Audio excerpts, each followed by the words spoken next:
코로나19 사태로 지난 한 주간 우리 모두 긴장의 시간이었습니다. 확진자는 급격하게 늘어나고 있고 또 정부도 계속해서 방역을 실시하고 있습니다. 그리고 사람들은 이제 바깥 출입을 자제합니다. 뉴스는 거의 하루 종일 코로나19와 관련된 뉴스를 주로 하고 있습니다. 하루에 2번씩 정도가 발표를 하는데 확진자가 큰 폭으로 이제 늘어나고 있습니다.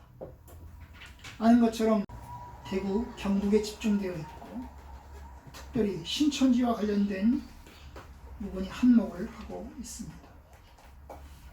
우리는 지난 한 주간 동안 신천지에 관한 이야기를 엄청나게 많이 들었습니다. 계속해서 신천지 집단이 어떤 집단이고 또 그들이 어떻게 포교하고 또 그들이 어떻게 전염시킬 수밖에 없는가를 우리는 계속해서 뉴스를 통해서 보고 있습니다. 신천지가 어떻게 급성장했는지까지 우리는 보고 있습니다. 우리 국민이 신천지에 대해서 이제 전문가가 되어가고 있는 것 같습니다. 오늘 이제 저 역시 신천지와 관련된 이야기를 좀 하려고 합니다. 이만희가 누구이고 그들의 교리는 무엇이고 그들의 포교 방법은 무엇인지 살펴보려고 합니다. 그걸 통해서 우리의 신앙을 점검해 보려고 합니다. 우선 이제 신천지 이만희가 누구인가를 봅시다. 신천지 이만희는 경상북도 청도에서 태어났습니다. 1931년생입니다.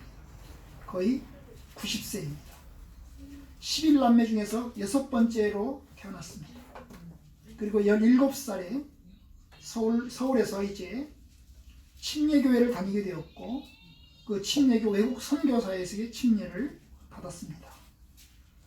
그러다가 27살에 박태선에게 들어갔습니다. 박태선 전도관에게 들어갔는데 그 당시에 박태선은 사입이었습니다. 이 박태선은 원래 기독교의 장로님이었는데 아주 신유의 은사가 뛰어난 분이었어요. 정통교회였어요. 정통교회 장로님이었습니다. 그런데 신유의 은사가 안수하면 병 고치는 능력이 뛰어났습니다. 그런데 이 박태선에게 이만희가 들어갔습니다. 들어간 이유는 한센병 때문입니다. 이 이만희는 선천적으로 한센병의 내력을 가지고 있습니다. 11남매 중에서 여러 명이 한센병에 이제 노출이 되어 있는 상태입니다. 역시 이 사람도 한센병에 노출이 되었고 그렇게 해서 이제 이 한센병을 치료하기 위해서 박태선에게 들어갔습니다. 그리고 이제 박태선에게 이제 신앙교육을 받았겠죠. 병고침도 받았겠고 그런데 신앙교육도 받았습니다. 근데 그 당시에 이 박태선은 이제 이단이었습니다. 여러분 이단은 역사가 있습니다. 이단이 어느 날 갑자기 생겨나는 게 아니고 이단은 역사가 있습니다. 박태선의 스승이 누구일까요? 김백문입니다. 우리나라에서의 최초의 이단은 김백문입니다. 이 김백문이 우리나라의 기독교 역사가 이제 100년이잖아요. 그런데 처음에 들어왔을 때 이제 이단들이 조그마한 것들이 생겼습니다. 그 조그마한 것들이 생겼는데 이 김백문이 모든 이단들을 다 결집을 해가지고 하나로 정리를 다 했습니다. 그리고 이제 김백문의 제자가 둘인데 한 사람이 박태선이고 한 사람이 문선명입니다. 이 두 사람이죠. 그러니까 김백문에게서 문선명의 통일교가 나왔고 박태선의 전도관이 나왔습니다. 네? 신앙촌이죠. 나중에는 이제 신앙촌이 되죠. 신앙촌이 됩니다. 그런데 이제 그러다가 이제 박태선은 그 당시에 이제 뭐냐면 이긴 자가 이제 이만희를 이긴 자라고 그러잖아요. 그죠? 근데 이긴 자라는 말이 박태선에게 들렸고 두 증인 그 다음에 감람나무 이런 소리를 이제 들었습니다. 그러다가 이제 전도관에서 나왔습니다. 37살에 이제 유재열이 교주였던 장막성전에 들어갔습니다. 이 유재열이 장막성전도 역시 사입이죠. 그런데 이제 거기서 이제 배웠죠. 장막성전. 거기서 이제 배웠죠. 그런데 유재열이 1975년 사기 혐의로 구속이 됐습니다. 67년에 들어갔는데 37살에 들어갔는데 1975년 유재열이 사기 혐의로 구속되면서 이 장막성전에서 나왔습니다. 그리고 1978년 홍종효와 함께 백만봉의 제자로 들어갔습니다. 역시 백만봉이도 또 이단입니다. 백만봉이도 이단입니다. 아주 이단 쇼핑을 했네.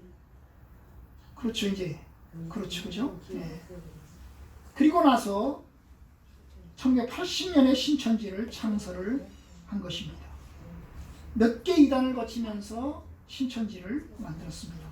물론 그 과정에서 통일교도 갔다 왔습니다. 왜냐하면 이 통일교에서 나온 두 명과 함께 책을 씁니다.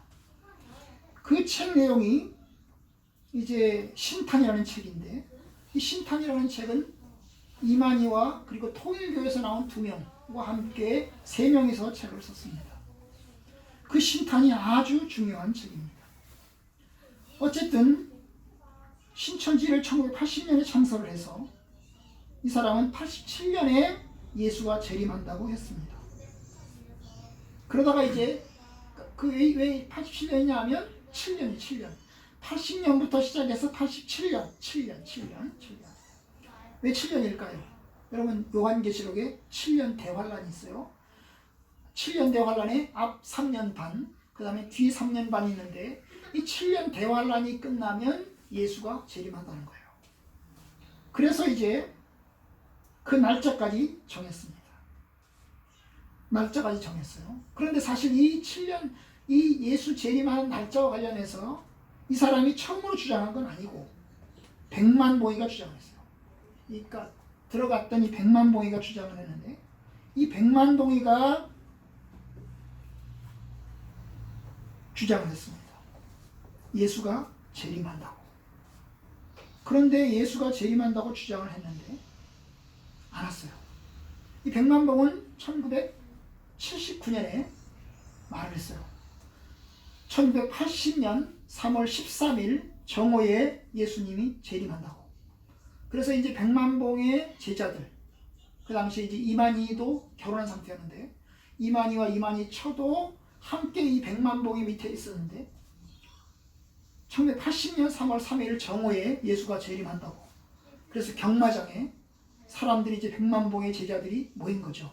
거기다가 천막을 치고 흰옷을 입고 기다렸습니다. 갑자기 흰옷이 왜 나올까요? 흰옷을 입은 신부가 요한계시록에 나와요. 그런데 재림을 안 했어요. 재림을 안 하니까 이 백만봉이가 뭐라고 했냐면, 아, 내가 잘못 봤다. 미안하다. 헌금은 돌려주겠다. 이래가지고 헌금을 이제 돌려주겠다고 한 거. 내가 주의 뜻을 잘못 봤다고. 미안하다고. 그러면서 이제 헌금을 돌려주겠다고 한 거예요. 그런데 이제 이에 분개해서 이만희하고 이만희처가 유천순인데 이만희처가 멱살을 잡고 이제 한바탕 싸운 겁니다. 네? 한바탕 이제 싸운 거예요. 그리고 나와서 이제 신천지를 만든 거죠. 그래서 신천지를 만들었어요. 처음에 만든 신천지는 경기도 안양시였습니다. 이 경기도 안양에다가 이제 신천지 중앙교회인가를 만들었는데 바로 거기서 이제 시작이 된 겁니다. 그러니까 처음에 80년에 만들었죠. 근데 이제 만들면서 이야기하기를 87년에 종말이 온다고 그런 거예요. 종말이 온다고. 어떻게 목사님이 됐어요? 아, 목사 아니에요. 이 사람은 정상적인 신학 과정을 공부를 안 했어요. 정상적인 이 목사가 되는 공부를 안 했어요. 안 한 거예요. 그냥 자기가 그냥 한 거예요. 네, 그냥 한 거예요. 네. 어쨌든 백만봉은 이 백만봉이라는 사람도 역시 유재열의 그 장막선전 출신인데 유재열이가 사기 혐의로 구속되면서 나왔잖아요. 그리고 만든 거 아니에요? 근데 거기에 또 이만희가 들어간 거잖아요. 네, 선생님 하면서 예수님 하면서 따른 거예요. 이 백만봉이가 12지파 12사도 조직을 이제 한 거예요. 바로 이 백만봉이한테 이만희가 배운 거죠. 12지파를 배운 겁니다. 어쨌든 신천지 중앙교회를 80년에 만들었어요. 정상적으로 신학 공부를 한 적이 없고 계속해서 사이비만 계속 전전하면서 여기저기 왔다 갔다 하면서 결국 교리를 여기저기서 갖고 와서 통일교에서도 좀 갖고 오고 그 다음에 이제 유재열이한테서도 갖고 오고 그 다음에 박태선이한테서도 갖고 오고 백만봉이한테서도 갖고 오고 이래 가지고 이제 신천지 교리를 만든 것입니다. 그러면 신천지 교리가 뭘까요? 신천지 교리는 일단 어쨌든 창세기하고 요한계시록에서 문제가 시작됩니다. 어떻게 인간이 타락했나? 그리고 어떻게 구원받을 수 있나? 어떻게 종말은 오는가? 이 세 가지의 핵심이 들어있어요. 어떻게 인간이 타락했나? 정통교회는 아담과 하와가 하나님 말씀에 불순종하여서 타락했다고 이야기합니다. 어떻게 구원받을 수 있나?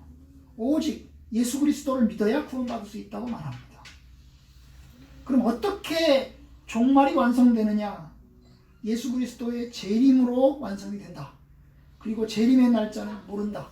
이것이 정통교회에서 말하는 것입니다. 그런데 이 이단은 신천지도 마찬가지인데 이단은 어떻게 타락했느냐에서 차이가 납니다. 우리는 말합니다. 어떻게 타락했나? 아담과 하와가 하나님 말씀에 불순종해서 타락했다. 하나님 말씀이 선악과를 먹지 말라 한 그 말씀에 불순종한 것 때문에 타락했다. 그런데 이들은 말합니다. 불순종해서 타락한 것까지는 맞기는 맞는데 불순종해서 타락한 것까지 맞기는 맞는데 왜 불순종하고 타락했으면 뻘거벗은 것을 창피스러워했느냐? 그리고 왜 그 가릴 때 선악과를 먹었으면 죄를 지어서 선악과를 먹었으면 입이 죄를 지은 거잖아. 그죠? 근데 입이 죄를 지었으면 입을 가려야 되는데 왜 입을 안 가리고 이 중요 부위를 가렸냐? 그렇기 때문에 그들이 타락한 것은 선악과를 먹어서 타락한 게 아니고 그 선악과는 비유이고 사실은 비유이고 실제적으로는 선악과를 먹은 게 아니고 뭘 했다고요? 섹스를 했다는 것입니다. 사탄과 사단인 뱀과 하와가 섹스를 했고 그 섹스한 것 때문에 죄를 지었고 그리고 또한 섹스한 다음에 아담과도 섹스를 했다. 그러니까 뭐예요? 더러운 피가 전염이 됐다는 것입니다. 그죠? 사탄의 피가 하와에게 들어갔고 그 하와의 피, 사탄의 피를 받은 하와의 피가 그 다음에 어디로? 아담에게 전가됐다는 것입니다. 그들이 결국 이것을 선악과를 먹었다는 것을 사실로 보지 않고 어떻게 봐요? 이것을 상징으로 보고 실제적으로는 섹스라고 하는 것을 통해서 피가 전가되어서 결국 타락했다. 그러니까 우리의 피가 우리 사람이 태어나면서 우리의 피가 사탄의 피가 우리에게 흐르고 있다. 그 이야기입니다. 사탄의 피가 흐르고 있다는 거예요. 그럼 어떻게 구원받을 수 있겠나? 어떻게 구원받을 수 있겠어요? 구원받으면 어떻게 해야 돼요? 예수를 믿어도 돼요? 안 되죠. 예수를 믿는 것 그건 안 되고 뭘 해야 될까요? 피가름을 해야 됩니다. 피를 갈아치워야 돼요. 그럼 어떻게 피를 갈아야 되겠습니까? 피를 갈려면 역시 섹스를 통해서 피를 갈아야 됩니다. 구원받으려면 피를 갈아야 돼요. 예수의 피가 우리에게 그리고 우리가 다른 사람들에게 피를 전달해야 되는 것입니다. 이게 이제 통일교의 교리입니다. 이게 김백문의 교리입니다. 이게 사이비에 다 들어있어요. 여러분 이단 사이비는 기본적으로 섹스를 전제로 합니다. 전제로 합니다. 또 하나, 그럼 언제 종말이 오느냐? 언제 종말이 올까요? 사실 이 종말에 관한 이야기는 요한계시록에 있는데 요한계시록을 성도들은 잘 몰라요. 읽지도 않아요. 어려우니까 무슨 말인지 모르니까 읽지도 않아요. 기본적으로 우리 교회 성도들은 성경도 잘 안 읽는데 요한계시록은 더더욱 안 읽을 거예요 아마. 그래서 제가 이제 좀 봐서 주일날 뭐 얼마쯤 지났는지 모르겠지만 요한계시록을 좀 봐야 되겠다 싶은 생각도 있어요. 그런데 여러분 요한계시록에 보면 14만 4천 명이 나오고 또 두 증인이 나오고 흰 옷 입은 무리가 나오고 또 바벨론이 나오고 아마겟돈이 나오고 천년왕국이 나오고 이런 여러 가지 것들이 나와요. 그 여러 가지 부분들을 이제 좀 알아야 되겠죠. 그런데 요한계시록의 내용이 너무나 어려워요. 일단 요한계시록의 신천지에서는 복장을 어떻게 입어요? 흰옷을 입어요. 왜 흰옷을 입어요? 요한계시록에 나오는 신부들이 흰옷을 입기 때문입니다. 그런데 여러분 신천지의 종말론은 뭘까요? 기본적으로 이단 사입의 종말론은 두 가지가 있어요. 우리의 종말론은 뭐예요? 예수 그리스도가 재림하셔야 이 세상이 끝이 난다. 그런데 언제 예수가 재림하느냐? 그건 모른다. 그거죠? 그건 모른다.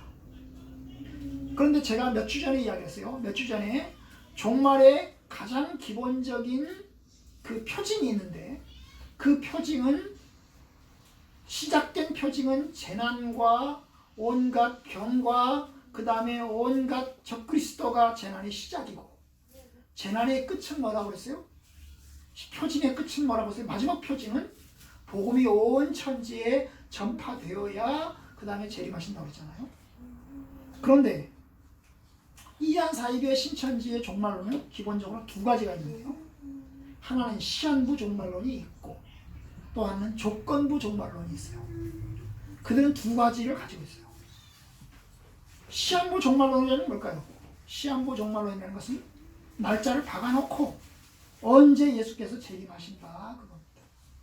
몇 년, 몇 월, 며칠 날 예수가 재림한다.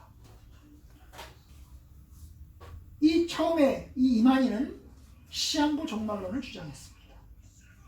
시한부 종말론 1985년 6월 달에 신탄이라는 책이 나왔습니다.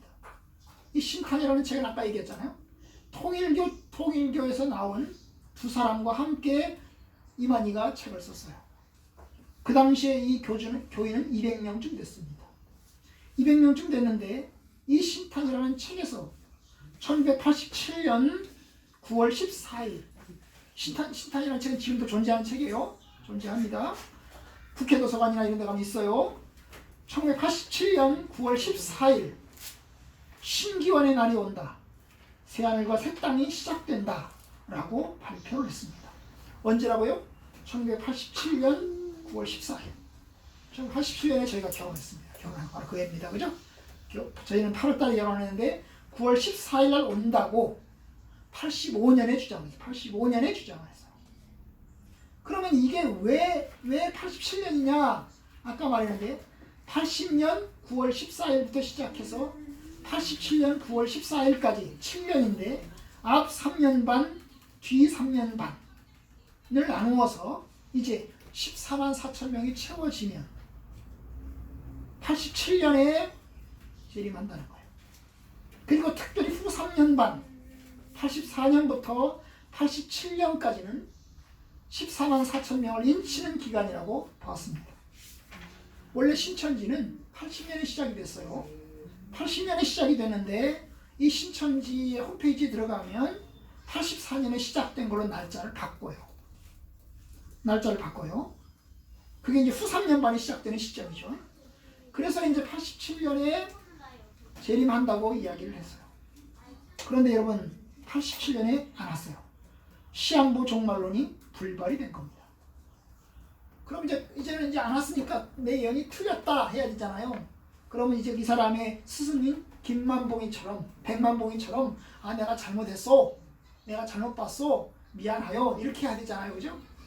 그런데 시한부 종말론이 정말 불발되자 이제 조건부 종말론으로 바뀌었습니다.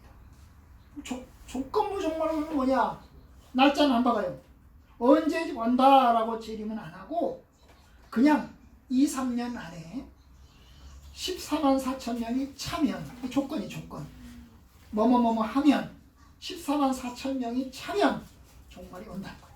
그러니까 왜 87년에 왜 안 왔냐? 87년에 안 온 이유는 14만 4천 명이 안 채워졌기 때문에 안 온 거야. 그러니까 14만 4천 명을 열심히 우리가 노력해가지고 14만 4천 명이 차면 그때는 예수가 재림할 거다라고 이야기를 한 거예요. 그래가지고 14만 4천 명을 채우기 위해서 열심히 전도 활동을 한 겁니다.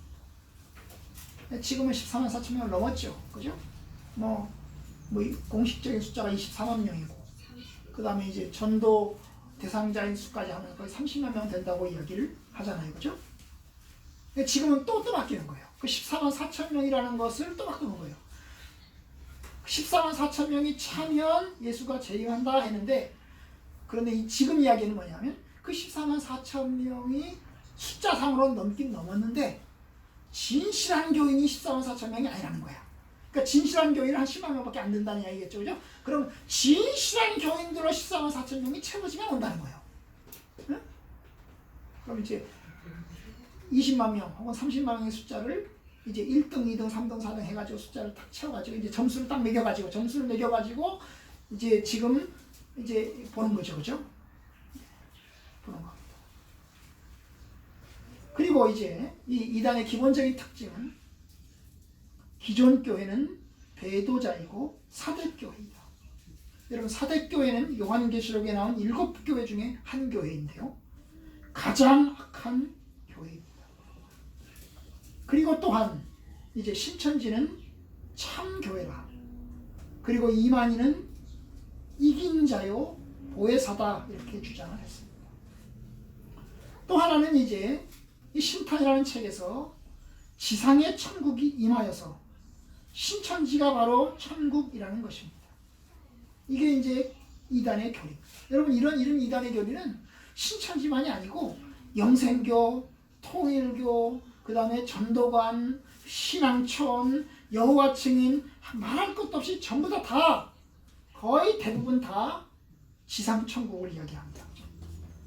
지상천국을 거의 이야기합니다. 그리고 이제 또 하나는 이 지상천국과 함께 믿음이 있으면 육체는 영원히 산다. 죽지 않는다. 이걸 주장합니다. 특별히 이 믿음이 있으면 육체가 영원히 산다. 죽지 않는다는 말은 영생교회 또 조이성에게서 가져온 것이기도 합니다. 어떤 여기저기서 가져와서 하나로 합친 것이요. 이게 이제 교리입니다.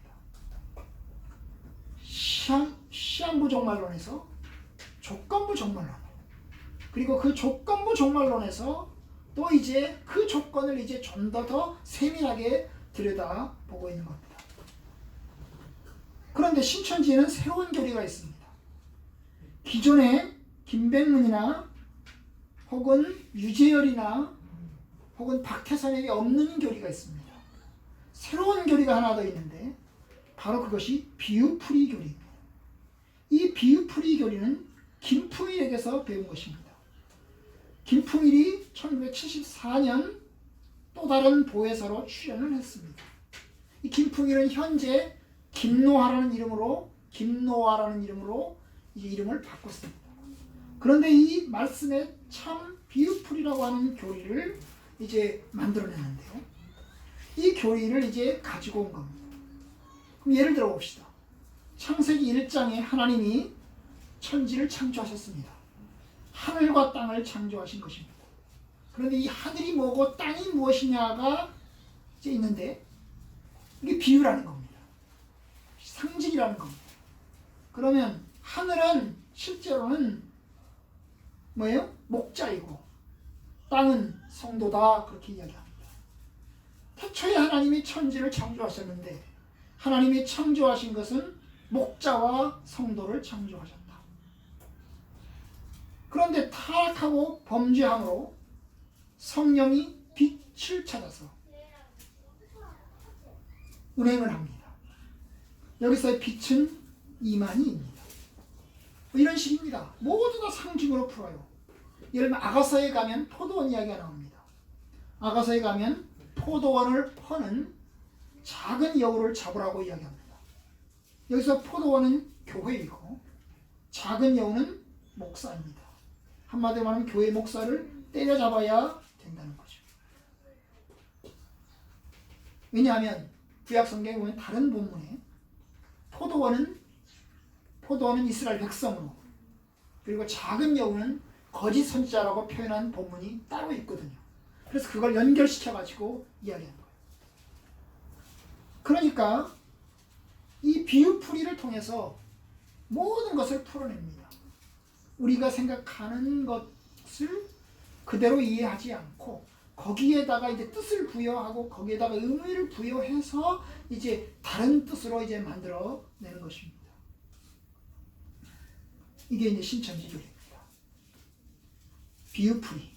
이게 핵심이에요. 근데 이게 너무 재밌어. 이 신천지에 들어가는 사람들마다 이 비유풀이 공부를 하면 너무 재밌어서 빠져들어요. 왜냐하면 그럴듯하거든요. 너무나 신기하거든요. 그러니까 빠져드는 것입니다. 신천지의 전도 방법은 뭘까요?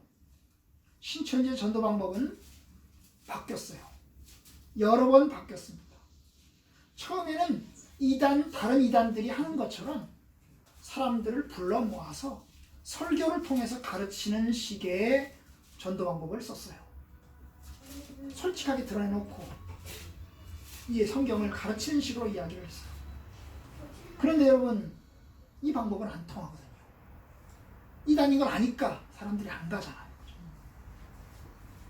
여러분, 이 설교, 이 내용들을 이제 들어보면 그럴듯합니다. 사실 저도 70년대에 이제 이단의 설교를 들었습니다. 며칠 동안. 저는 이제 나훈몽의 설교를 들었는데요. 제가 이제 어릴 때 우리 교회 식구들이 이제 여름 수련회를 이제 한라산 기도원으로 갔습니다. 한라산 기도원에 갔는데, 이 한라산 기도원은 이제 이 수도사가 이제 운영하는 기도원이었습니다. 그냥 기성교회 목사님이 운영하는 데가 아니고 여자 수도사님이 운영하는 이제 기도원이었어요. 근데 여기서 이제 여기저기서 강사를 불러와요. 그런데 제가 갔을 때가 이제 나훈몽이가 왔습니다. 이 나훈몽은 이제 동방의 한나라라는 책을 쓰신 분인데 아주 신기한 사람이에요. 우리가 단지파 후손이라는 거죠. 여러분, 이 구약 성경에 보면 중간에 이제 단지파가 사라져요.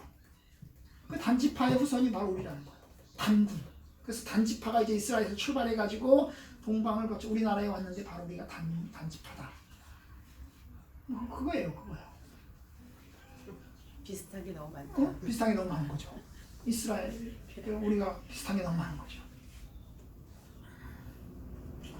근데 이제 그런 식의 설교는 이제 한때 유행을 하긴 했지만 사람들에게 이제 정통교회 교리를 배우면서 사람들이 이제 큰 호감을 갖지 못하니까 이제 이 전도 방법을 바꿨습니다. 모략전도라고 하는 전도를 바꾼 거예요. 모략전도를 바꾼 거예요. 이게 이제 이만희가 만들어낸 겁니다. 여러분, 여호와 증인은 자기네들이 여호와 증인 것을 밝힙니다. 그죠? 나의 여증이 아니다라고 이야기하지 않고, 끌어들이고 난 다음에 내가 여호와 증인이라고 얘기하지 않고 이야기합니다. 그죠? 워치타워라고 이야기합니다. 그런데 이들은 전도가 잘 안 되니까 전도 방법을 바꾼 겁니다. 그게 모략전도. 모략이라는 말은 속임수, 꾀라는 뜻입니다. 꾀, 속여서, 트릭을 써가지고 속여서 이제 전도하는 겁니다. 그런데 이 속임수라고 하는 것이 나쁜 속임수가 아니고 좋은 속임수다 그 말이에요. 거짓말도 악한 거짓말이 있고 착한 거짓말이 있는데 착한 거짓말이다 그 말이에요. 우리가 우리 자녀들에게도 이 거짓말 할 때 가끔 있잖아요. 근데 그 거짓말을 하는 이유는 그 아이를 위해서 거짓말하는 거잖아요. 그렇죠? 마찬가지예요. 착한 거짓말을 하는 겁니다. 착한 거짓말을 하는 겁니다. 바로 거룩한 목적을 위해서, 한 사람의 영혼을 전도하기 위해서, 선한 목적을 위해서는 거짓말해도 괜찮다. 한 사람의 영혼을 위해서는 거짓말해서라도 전도를 해야 된다 하는 겁니다. 그래서 처음부터 그들은 전도하지 않습니다. 내가 신천지다. 신천지에 와라. 전도하지 않습니다. 처음에는 어떻게 할까요? 처음에는 다른 걸 씁니다. 설문조사 해주시겠습니까? 설문조사의 평화에 대한 설문조사를 해주시겠습니까? 심의교실에 한번 오시죠. 와서 한번 배우지 않겠습니까? 또 함께 공부하는 일, 공부라는 게 성경 공부 아니고 다른 이제 인문학적 공부를 하지 않겠습니까? 혹은 상담을 좀 배우지 않겠습니까? 뭐 이런 식으로 이제 합니다. 그리고 사람들을 사깁니다. 사람들을 사귀면서도 자기가 신천지라는 것을 얘기하지 않습니다. 계속해서 사귀고 친해집니다. 친해지면서 이제 어떻게 합니까? 한번 같이 성경도 공부해보지 않겠냐고. 응? 성경도 공부하지 않겠냐고. 이렇게 합니다. 그리고 성경부에 초대를 합니다. 이게 복음방이죠. 복음방으로 초대를 합니다. 그리고 성경을 공부를 시킵니다. 그런데 공부가 재미있어요. 아까 얘기했잖아요. 비유풀이를 한다고. 이 비유풀이가 너무너무 재미있는 거예요. 정말 재밌습니다. 그래서 이 비유풀이를 가르쳐요. 비유풀이를 통해서 성경을 가르칩니다. 가르치는 게 너무너무 재미있거든요. 그래서 그 다음에 도공부를 시켜요. 그러는 동안에 친해지고 관계는 끈끈해지고 그 다음에 성경은 재미있고 그럽니다. 그리고 나중에 신천지다라고 이야기합니다. 그런데 여러분 신천지다 하면 놀랬죠. 신천지였어? 그런데 뭐예요? 그래 내가 신천지야. 그런데 어때? 지내보니까 지금까지 이렇게 몇 달 동안 한 7달, 8달 지내왔잖아. 지내보니까 어때? 나빠? 하나도 안 나쁘거든요. 왜냐하면 지금 인간관계도 괜찮고 그죠? 그 다음 공부해왔던 내용도 재미있고 그래서 이제 빠우자라고 하지 못하는 겁니다. 놀라고 그런데 그동안에 친해졌고 그 다음에 재미있었고 물들었고 그렇게 해서 함께 가는 겁니다. 그럼 이게 이제 모략적이에요. 그러니까 젊은 친구들이 들어가면 어쨌든 관계가 있고 그 다음에 공부를 통해서 재미있고 그러다가 점점 들어가는 겁니다. 또 하나는 추수꾼이죠. 이 추수꾼은 교회 안에 잠입을 합니다. 교회 밖에서 하는 것이 설문조사이고 취미이고 공부방이고 문화교실이라면 지금 제가 생각하기로 이게 구청마다 무슨 취미교실, 문화교실이 있어요. 그죠? 이 취미교실의 문화교실의 상당수는 신천지일 것으로 추정이 됩니다. 그 다음에 추수꾼이 있는데 이 추수꾼은 기존 교회에 잠입을 합니다. 그리고 이제 거기서 정상적인 신앙생활을 하고 정상적으로 이제 근데 이제 교회 생활 하다 보면 교회 불만도 있고 또 이제 뭐예요? 목사님에 대한 불만도 있고 또 성도들에 대한 불만도 있고 있잖아요. 그죠? 있어요. 그죠? 다 만족하지 않잖아요. 그죠? 교회 생활 다 만족한 게 아닙니다. 거기다가 이제 뭐 작은 교회는 작아요. 그러면서 이제 잠입하고 정상적으로 신앙생활을 해갑니다. 그러면서 한 명씩 이제 포섭을 합니다. 포섭을 통해서 이제 아까 말한 대로 성경 공부를 초대를 하고 왜냐하면 궁금한 성경을 읽다 보니까 어려운 문제가 많으니까 이게 포섭을 합니다. 그리고 성경 공부에 초대를 하고 초대를 하면서 뭐라고 이야기합니까? 절대 목사님에게 이야기하지 말고 절대 다른 사람들에게 이야기하지 말고 우리끼리 조용히 하자 이렇게 합니다. 그래서 이제 공부를 시킵니다. 시켜서 이제 데려가는 겁니다. 그리고 맨 나중에 우리가 신천지였다. 1980년대, 90년대에는 이 무료 성경신학원이 있었습니다. 이 무료 성경신학원은 신천지 것이었어요. 근데 무료 성경신학원이라는 것은 신천지 것이다 라고 하는 것이 딱 알려졌잖아요. 그죠? 길거리에 무료 성경신학원이라고 했어요. 이게 공짜거든요. 성경 공부하는 거 신학원이니까 공짜잖아요. 정상적으로 신학교 가려면 돈 내야 되고 학벌도 있어야 되고 그러는데 안 해도 되잖아요. 그런데 이제 이게 신천지 것이다 알려지니까 이제 은밀하게 모여서 하는 복음방이 이제 만들어진 거죠. 그래서 이 복음방에서 공부를 시키는 겁니다. 뭐 이렇게 간판도 안 걸어놓고 간판도 안 걸어놓고 공부를 시키는 겁니다.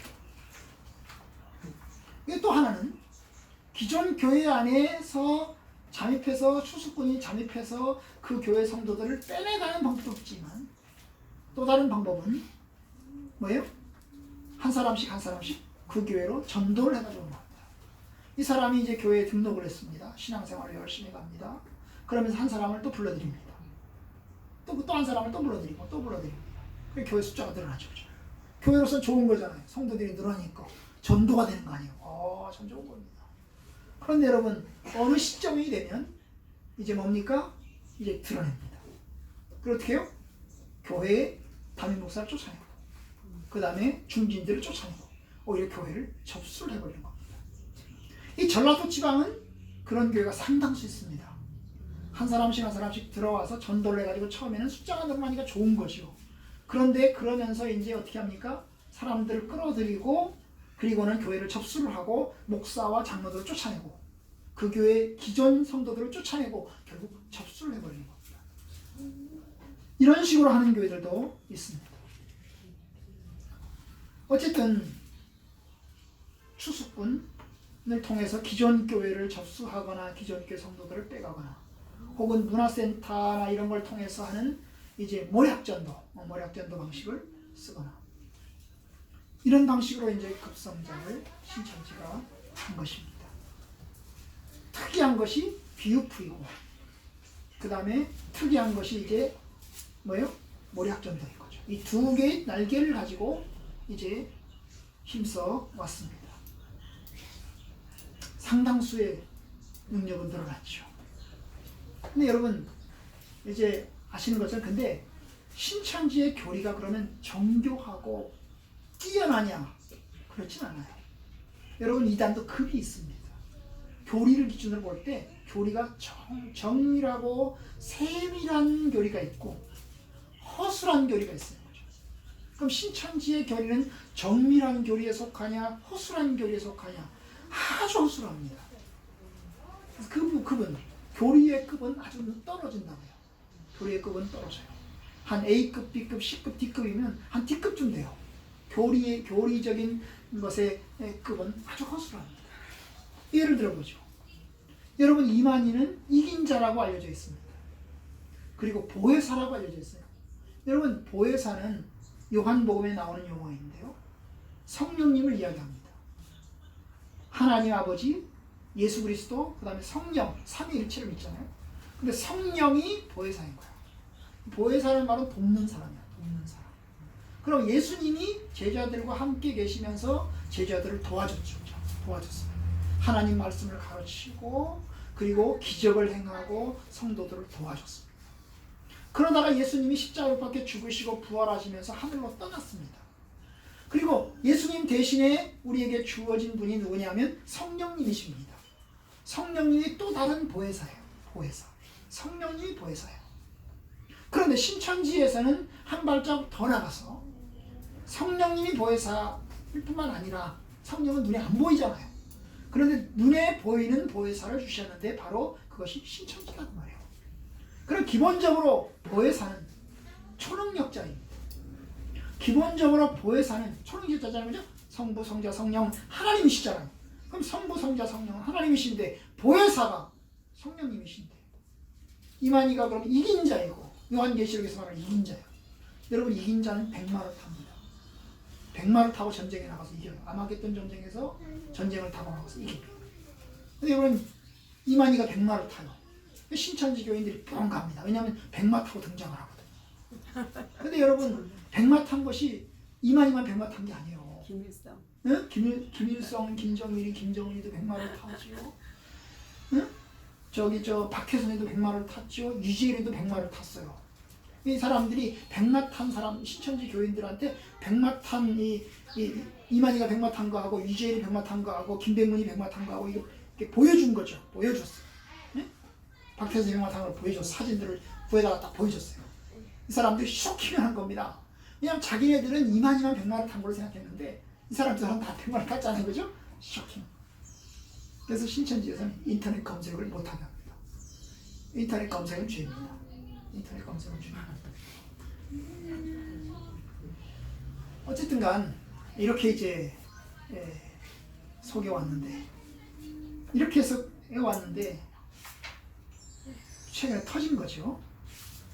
최근에 터진 겁니다. 신천지의 가족들이 계속 시위를 하고 근데 신천지 교인들이 그럼 처음에 들어가서 그럼 끝까지 계속해서 남아있냐? 그렇진 않아요. 제가 이야기했지만 신천지의 교인들의 평균 신앙생활은 5년입니다. 5년. 그 3년에서 한 5년쯤 지나고 나면 상당수는 신천지에서 나와요. 희망이 있을 거라고 생각해서 여기가 완전할 거라고 생각해서 들어와서 봤더니 너무나 완전하지 못한 거예요. 너무나 부족한 거예요. 그래서 한 3년쯤 5년쯤 지나면 지쳐요. 그래서 나와요. 떨어져 나와요. 떨어져 나오는 숫자가 있고 새로 들어 보충되는 숫자가 있으니까 유지가 되는 거지 계속해서 있는 건 아니에요. 여러분 상당수의 신천지 탈퇴자들이 소송을 걸고 있고 고발하고 있고 연대를 형성하고 있고 피해를 호소하고 있습니다. 그죠? 최근에 그런 상황. 재산을 뺏겼죠. 응? 재산을 뺏겼기 때문에 이제 자기네들의 시간과 에너지를 거기다가 다 투자를 했잖아요. 다 투자를 했잖아요. 그래서 이제 어쨌든 상당수가 나오는데도 계속 이제 보충이 되고 있는 거죠. 되고 있는 겁니다. 여러분, 그럼 신천지가 없어지면 이만희가 죽으면 끝날까요? 그렇지 않습니다. 여러분 아셔야 돼요. 이단의 역사는 계속된다고. 그죠?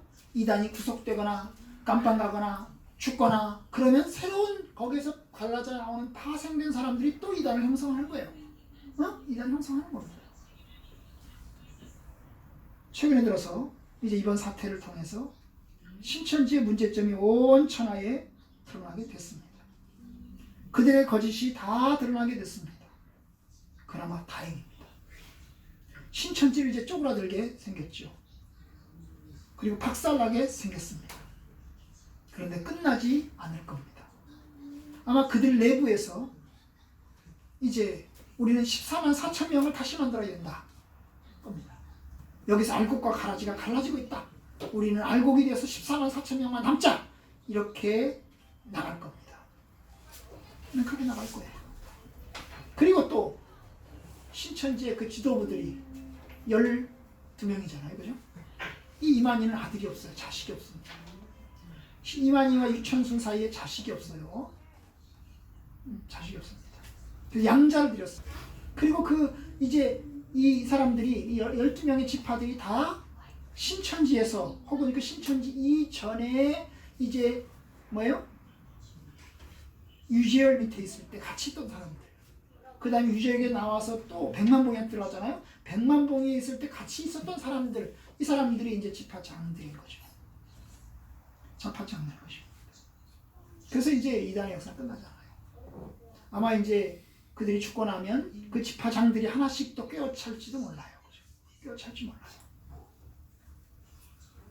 계속해서 이단은 계속해서 흘러갈 겁니다. 흘러갈 겁니다. 그러면 이제 우리 이야기를 하죠. 우리 성도들이 어떻게 해야 되냐? 우리 성도들은 기본적으로 하나님 말씀을 읽는 법을 배워야 돼요.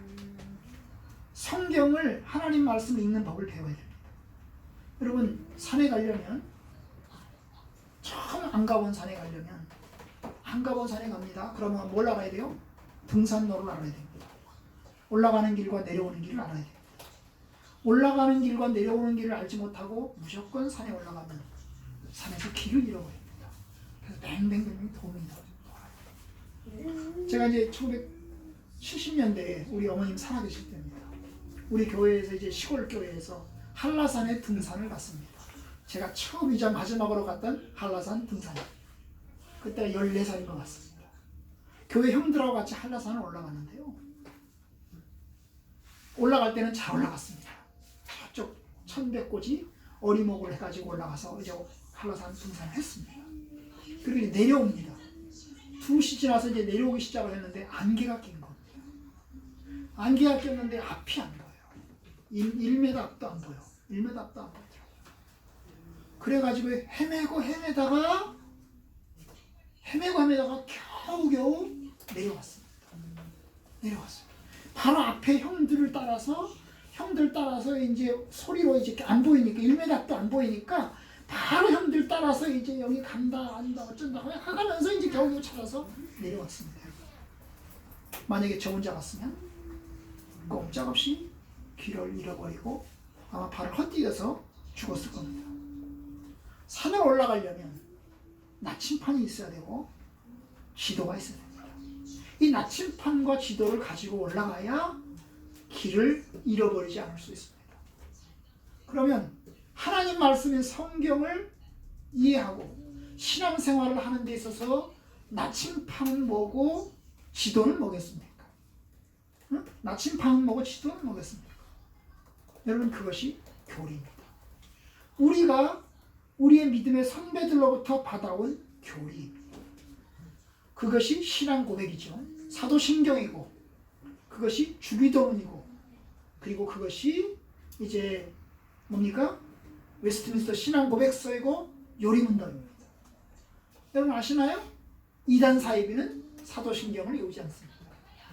이단 사이비는 사도신경을 외우지 않습니다. 사도신경을 안 한다고 생각하시면 거의 100의 90은 이단으로 보셔야 됩니다. 근데 최근 들어와서 상당수의 많은 교회들이 사도신경을 안 합니다. 침례교도 안 할걸요? 성경만 하면 된다고. 근데 성경을 하려고 하면 지도가 있어야 되잖아. 지도가 없으니까 이게 헤매는 거예요. 성경만 하겠다는 사람들이 이단으로 빠지는 거예요. 성경만 공부하겠다는 사람들이 이단으로 빠지는 거예요. 여러분 성경을 모르는 사람들이 이단으로 안 갑니다. 오해하지 마세요. 성경을 모르는 사람은 절대로 이단으로 안 갑니다. 그런데 내가 성경만 알겠다고 100번, 200번, 300번 달달달달 읽는 사람이 이단으로 빠져요. 왜냐면 길을 모르고 길을 알지 못하고 이게 들어가서 길을 찾아서 헤매는 거예요. 여러분 우리에게 지도는 교리입니다. 그런데 여러분 교리는 우리가 요리문답을 공부하지만 창조, 타락, 구속 이 순서로 되어 있잖아요. 창조 하나님께서 사람을 만들었고 그 다음에 인간은 타락했고 그 다음에 뭐예요? 예수 그리스도가 우리를 위해서 십자가에 죽으셨고 다시 부활하셨고 그리고 다시 재림하실 것이다. 그죠? 다만 재림의 날짜는 모른다. 그날과 그 시는 하나님 외에 아무도 모른다. 이것이 이제 기본적인 교리입니다. 예수 그리스도 외에는 진리가 없다. 이 땅에 어떤 사람도 절대자는 없다. 그죠? 어떤 사람도 절대는 없다. 오직 절대는 하나님 외에는 없다. 이것이 기본적인 성경의 교리입니다. 여러분 교회가 부패하는 이유가 있어요. 기존 교회, 장로교회든 성결교회든 어떤 교회든지 부패하는 이유가 있는데 성도들이 목사님을 말씀의 아버지 혹은 완전하신 분으로 생각하면 그때부터 부패합니다. 완전하신 분은 한 분밖에 없어요. 오직 하나님 외에 예수 그리스도에는 완전하신 분이 없습니다. 다 흠이 있고 다 연약하고 다 부족합니다. 그러니까 다도 조심해야 되는 거예요. 우리 목사님도 사람이야. 우리 목사님도 인간이야. 그렇기 때문에 조심해야 되는 거예요. 목사님이 우리 단둘이 만납시다. 그러면 왜 단둘이 만나자고 그러지? 조심해야 되는 거예요. 의심 문제를 던져봐야 돼요. 목사님 왜 단둘이 만나자고 그러지? 그것도 남자와 여자인데 남자와 남자끼리는 뭐 그렇다 치더라도 남자와 여자인데 왜 그러지? 이렇게 되면 생각해봐야 되는 거예요. 그런데 우리 목사님은 거룩하신 분이니까 괜찮을 거야. 우리 목사님은 좋으신 분이니까 괜찮을 거야. 이러면 이제 터지는 겁니다. 여러분 목사가 죄를 짓지 않을 목사는 뭐 때문에 죄를 짓냐면 돈과 남자들이 목사가 남자들이니까 대부분 여자 그 다음에 돈과 여자와 명예 때문에 죄를 지어요. 세 가지 때문에 죄를 짓습니다. 그거에 만들지 말아야 돼요.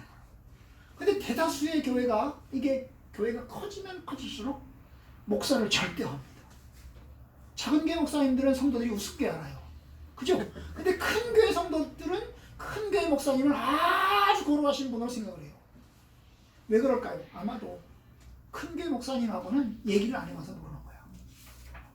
작은 교회 목사님은 서로 성도들끼리 소통을 하잖아요. 그러니까 우리 목사님을 들으면서 얘기를 들어보면서 여러 인간적인 부분도 보이는데 이 큰 교회 목사님들이 소통을 안 해본 거야. 말을 안 해본 거야. 그러니까 이게 모르는 거예요, 여러분. 그 사람의 가정을 압니까? 그 사람의 상황을 압니까? 아무것도 모르는 거예요. 결국 문제가 돼요. 그래서 목사를 절대하면 이단이 됩니다. 백발백중의 이장 갑니다. 처음에는 정상적인 교회에서 시작했어도 다 터지겠습니까? 다 목사를 절대하니까 터지는 거예요, 여러분. 돈 문제, 그죠? 여자 문제에서 왜 터지겠습니까? 그러니까 그 점에서 우리에게 절대자이신 분은 하나님입니다. 하나님밖에 없어요. 자크 엘럴은 뒤틀려진 기독교에서 교회가 왜 뒤틀리기 시작했냐? 절대자인 것은 한 분밖에 없는데, 하나밖에 없는데, 그 하나밖에 없는 절대자를 제쳐놓고 다른 것을 절대화하면, 상대적인 것을 절대화하면 교회는 타락하기 시작하고 뒤틀리기 시작한다는 거 이야기를 했어요. 그게 맞아요. 두 번째, 우리가 이제 올바른 진리의 토대에 설 수 있는 두 번째 방법, 그것은 뭐냐면 성경을 볼 때에 아까 지도 얘기했잖아요. 지도는 교리라고 했잖아요. 교리를 알아야 된다. 두 번째는 뭐냐면 성경을 볼 때에 성경의 앞뒤 문맥을 보시면 돼요. 여러분, 성경은요, 이게 짝이 있어서 짝을 꿰맞춘다고 해서 알 수 있는 게 아니에요. 여러분, 짝을 꿰맞추려고 하다가 오히려 이단이 됩니다. 짝을 꿰맞추려고 하다가 신약과 구약은 짝이 있다. 성경엔 짝이 있어. 그래서 이게 연결시키려고 해요. 단어와 단결을 연결시키려고 해요. 그러면 이단이 됩니다. 이단.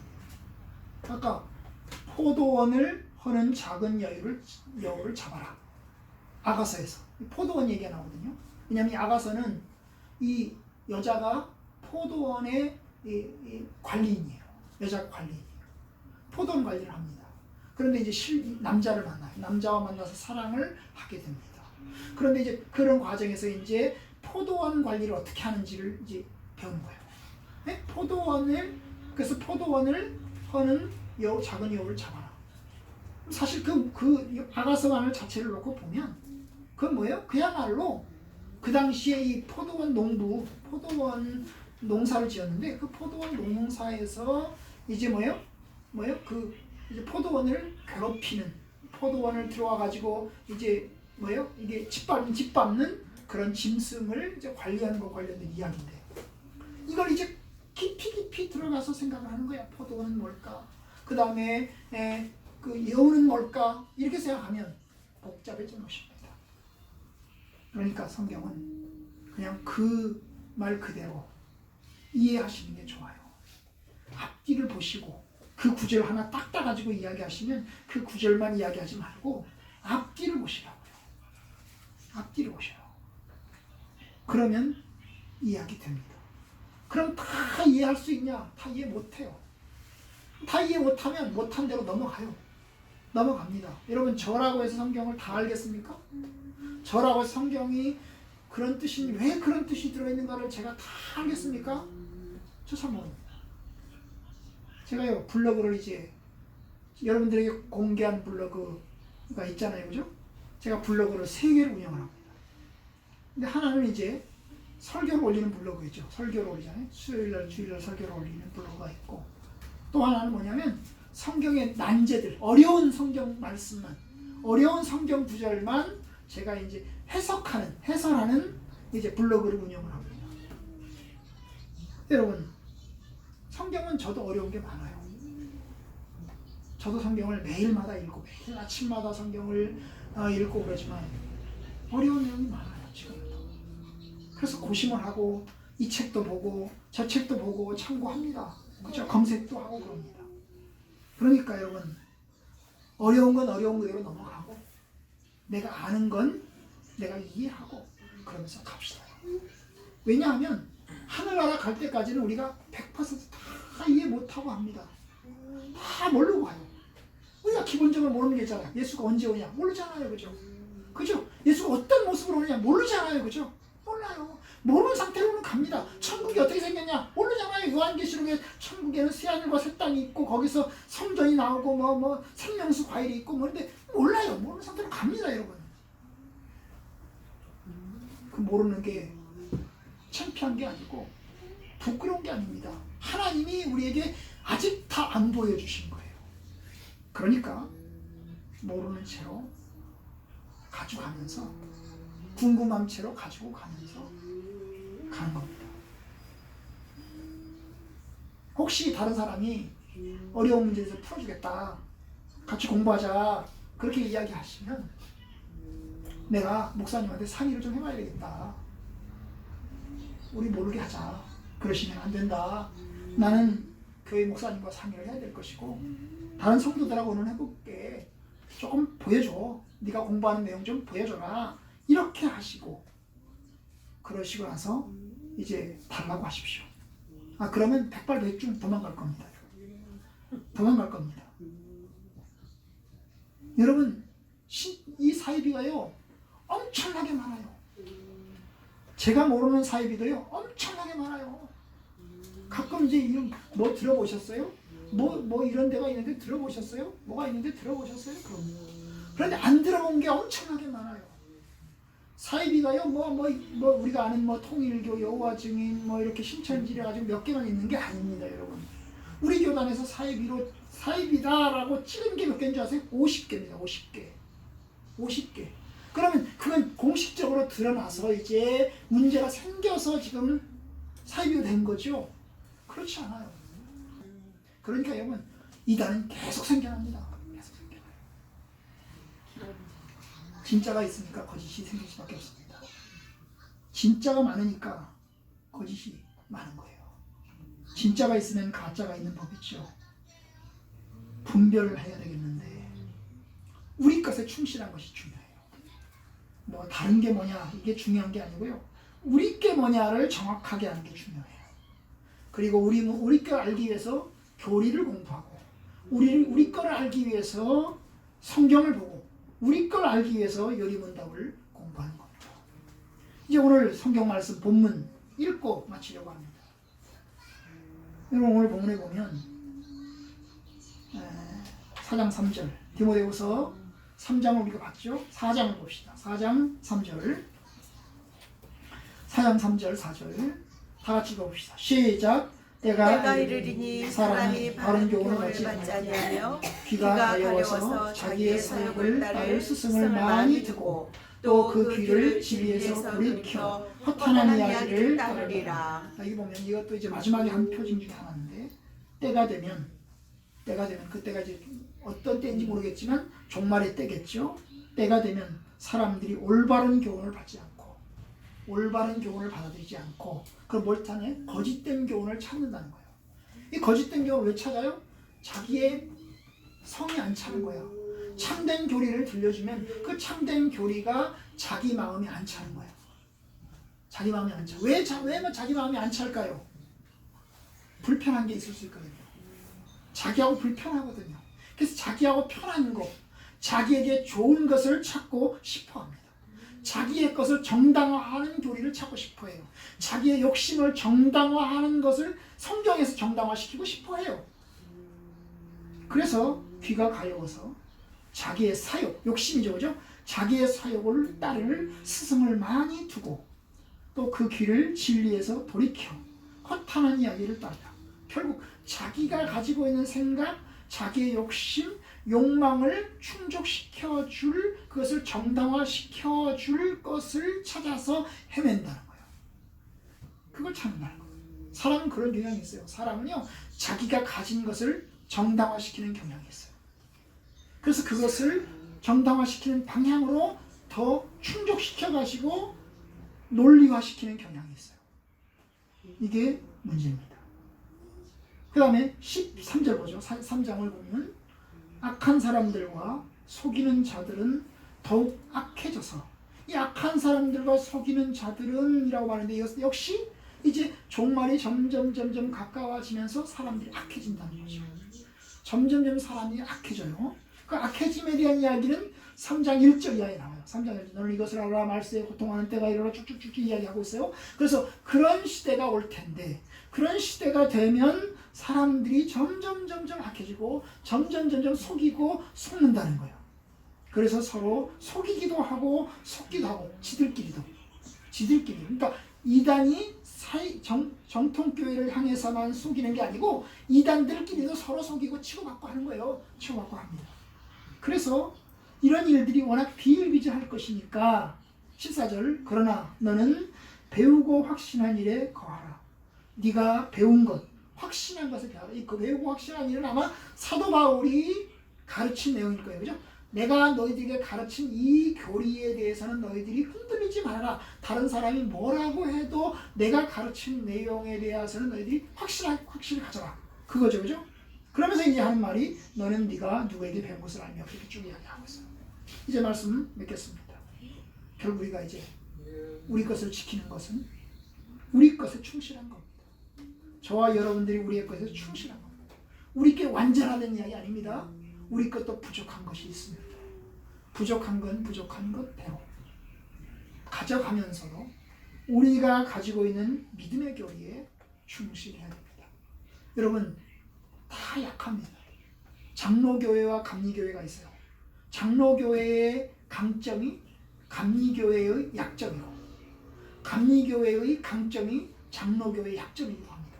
사실 왜냐하면 장로교회는 하나님의 절대 주권을 강조합니다. 그런데 뭐가 약하냐면 인간의 자유의지에 관한 부분이 약해요. 그런데 감리교회는 인간의 자유의지 부분이 아주 강합니다. 그런데 뭐가 약해요? 하나님의 절대 주권에 관한 부분이 아주 약합니다. 그래서 이 두 가지가 서로 사실 어느 정도 보충이 돼요. 우리는 완전하지 않아요. 우리도 허점들이 있어요. 우리 허점들이 있다고. 그러니까 바로 그 면에서 우리의 허점들을 인정하면서도 우리가 가지고 있는 믿음의 교리에 충실해야 됩니다. 부디 올바른 진리 가운데 굳게 서서 흔들리지 않고 우리의 믿음을 다시 서기를 바랍니다. 여러분들도 이번 기회에 신천지를 통해서 신천지를 공부를 했으니까 신천지를 알게 됐으니까 이제 우리 것을 좀 더 알아보자. 신천지하고 우리는 뭐가 도대체 다르냐 하는 부분을 여러분들도 좀 배울 수 있는 그런 시간들 되기를 바랍니다.